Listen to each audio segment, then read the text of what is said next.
tuwing sasapit ang takip silim, magsisimula ang kwento ng lagim. Napanood niyo na ba to?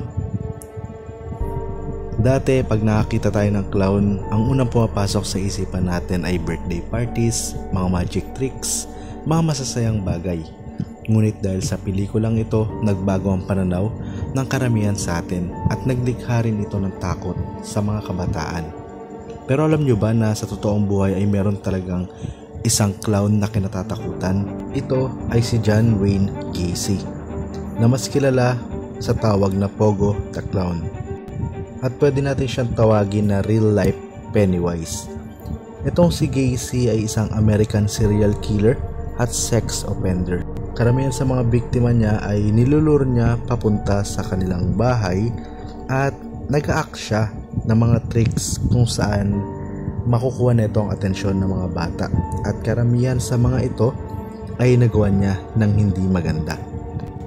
At yun nga, kung paano niya ito ginagawa, syempre magsusuot siya ng costume ng isang clown at pagkatapos ay ipaparamdam niya sa isang tao o yung taong target niya yung atensyon. At yun nga, ilulur niya ito papunta sa kanyang bahay, magpapakita siya ng mga magic tricks, at ang ending may gagapos niya ang kanyang biktima tapos dito niya nagagawin ito. At noong taong 1978, isa sa mga biktima ni Gacy ay nireported missing. At napag-alaman ng mga pulis na si Gacy yung huling kasama nung taong nawawala. At siya kaagad ang itinuring na suspect para sa krimen na ito.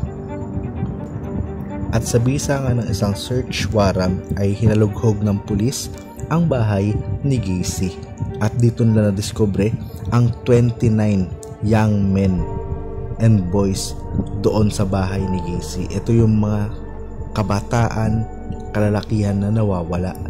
At sa patuloy na pag-iikot-ikot ng ating kapulisan ay nakakita pa sila ng 4 na bangkay malapit sa tinutuluyan o sa bahay ni Gacy. At dahil dito, hinatulan siya ng kamatayan sa pamamagitan ng lethal injection noong taong 1994. At magmula noon, kinilala na siya bilang isa sa mga America's worst serial killers.